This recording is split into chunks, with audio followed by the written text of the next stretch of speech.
同样是古偶新剧，流水迢迢 vs 长乐曲，差距一目了然。古装偶像剧一直是观众的心头好，而在这个领域中，流水迢迢和长乐曲两部新剧的上线引起了广泛的讨论。这两部剧尽管都属于古偶剧范畴，但在剧情走向、人物塑造、情感发展等多个方面存在明显差异，也因此吸引了不同类型的观众。本文将从剧情、演员表演以及人物设定等方面，对流水迢迢和长乐曲进行对比分析，探讨两者之间的不同风格。一、剧情焦点的差异。首先，剧集的核心剧情走向呈现了截然不同的风格。长乐曲采用的是经典的复仇加探案模式，男女主角的感情线与他们共同的复仇目标紧密交织。这种叙事结构不仅增加了戏剧冲突，还为人物的成长和情感发展提供了丰富的素材。在长乐曲中，复仇是推动剧情前进的主要动力，而男女主角在合作中逐渐发展出深厚的感情。这使得观众不仅关注悬疑与解谜的过程，同时也沉浸在两人逐渐加深的情感世界里。相比之下，流水迢迢则将重心放在了复仇这一条主线上，感情线反而处于较为辅助的位置。男女主角的互动主要体现在复仇之路上的共同经历，情感的发展显得相对缓慢。这种安排虽然减少了感情戏的戏份，却增强了剧情的紧凑感和复仇情节的复杂性，令喜欢看权谋斗争的观众更为投入。两部剧的不同焦点显现了他们吸引不同观众群体的能力。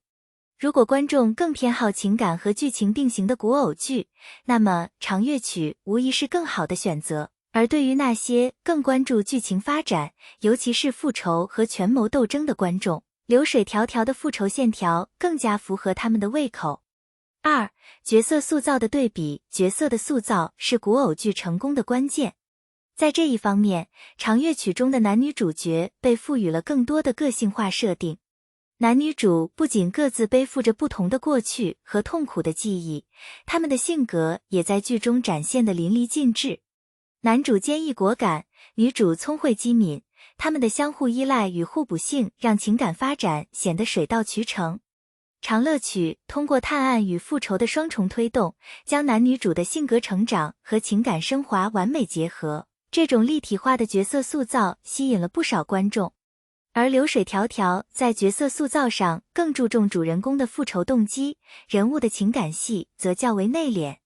男女主角各自背负着沉重的历史使命，彼此之间虽然有情感火花，但更多的时间和精力放在了达成复仇目标上。这种设置让剧中的角色显得更加冷静和理智，符合剧情本身的沉重基调，然而也因此少了一些浪漫色彩。可以说，长乐曲在人物塑造上更加丰富和多元，而流水迢迢则更专注于表现人物的单一目标和坚韧性格。两者的差异化设定也让不同观众群体在选择剧集时拥有了明确的偏好方向。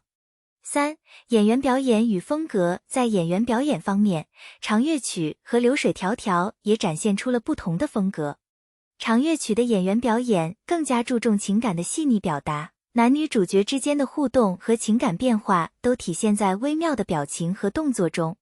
尤其是在探案和复仇过程中，演员需要同时表现出紧张、压抑和心灵创伤，这对表演的要求极高。无论是男主角在复仇时的决然，还是女主角在面临危机时的冷静，都让观众感受到了演员精湛的演技。相比之下，流水迢迢则更加注重演员的气场和台词功力。由于剧情中情感戏相对较少，演员更多通过台词和眼神来展现人物内心的复杂性。这种表现手法给了演员更大的发挥空间，也对他们的表演能力提出了更高的要求。虽然流水迢迢缺少激烈的情感冲突，但通过细腻的表演，依然能够让观众感受到角色的挣扎和痛苦。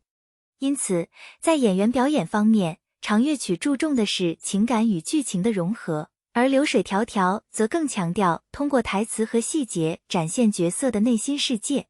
这种不同的表演风格也决定了两部剧给观众带来的观感体验截然不同。4. 人物设定与观众选择。最后，我们来谈谈人物设定对观众选择的影响。长乐曲中的角色设定丰富多样，既有复仇者的坚韧不拔，也有探案者的睿智沉稳。这样的设定让男女主角在面对危机时，既能展示智慧，也能展示情感。这种全能型角色往往更容易吸引观众，尤其是喜欢看双强组合的粉丝。相较之下，流水迢迢的角色设定更偏向单一。男主和女主的性格较为克制，他们在剧情中的表现更多依赖于情节的推动，而非个人性格的成长。这种设定虽然更加贴合复仇主题，但也让一些观众觉得缺乏情感共鸣。不同的角色设定为观众提供了截然不同的观剧体验。那些喜欢看复杂情感纠葛和角色成长的观众，更可能青睐长乐曲，而那些追求紧张刺激、注重剧情推动的观众，则会更倾向于选择流水迢迢。5. 两部剧的拍摄风格与画面表现。除了剧情、角色和演员的表现，两部剧在拍摄风格和画面表现上也展现了显著的差异。长乐曲在视觉效果方面追求的是精致与细腻，尤其是在探案和复仇过程中，运用了大量的暗色调和阴影来渲染紧张氛围。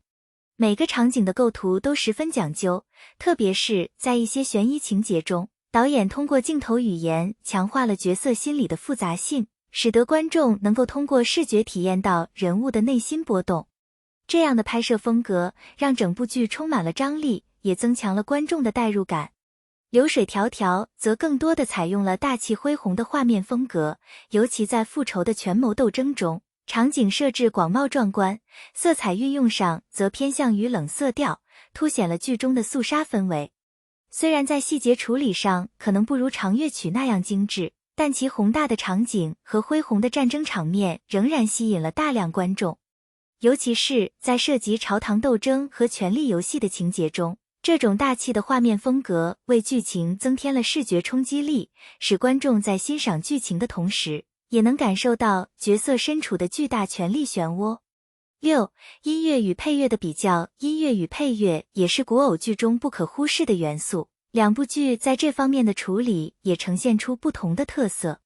长乐曲的配乐以古典优雅为主，契合剧中的复仇与探案情节，每当剧情进入高潮时，悠扬的背景音乐便会适时出现，提升情感张力。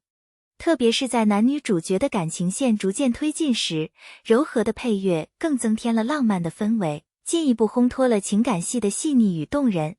相比之下，流水迢迢的配乐更具磅礴感，使用了大量的古典和弦乐，来增强权谋斗争的紧张感和战争场面的震撼力。每当剧情进入关键转折点时，配乐的强烈节奏让观众更加投入于角色的生死抉择和命运博弈。这种紧张激烈的配乐风格为剧中复杂的权力斗争增添了层次感，强化了剧集的整体节奏。7. 观众的情感共鸣与互动。观众对剧集的反馈与互动也可以看出这两部剧的差异。长乐曲因为在情感线上的细腻处理，更容易引发观众的情感共鸣，尤其是男女主角之间的深厚感情，让不少观众为之动容。不少剧迷在社交平台上讨论剧情发展的同时，也为主角们的命运揪心。而流水迢迢则更多地引发了对剧情本身的讨论，复仇情节的复杂性以及权谋斗争的精彩设定成为观众讨论的焦点。虽然情感线较为隐晦，但它却凭借紧凑的剧情吸引了一大批喜欢权谋剧的观众。两者的观众互动方式展现了不同的关注点，长乐曲更多的是感情上的共鸣，而流水迢迢则吸引了那些喜欢思考权谋逻辑和剧情复杂性的观众。总的来说，长乐曲和流水迢迢作为两部古装偶像剧，尽管都以古偶为框架，但他们在剧情设计、角色塑造、演员表演、画面风格、音乐配乐等方面都展现了不同的魅力。长乐曲通过复仇与探案的双线叙事，带给观众情感与悬疑的双重体验，而流水迢迢则以宏大的复仇故事为主线，依靠紧凑的剧情和壮丽的画面打动观众。究竟哪一部剧更胜一筹，取决于观众对情感戏与剧情复杂性的偏好。不同的观众将在这两部剧中找到自己的最爱。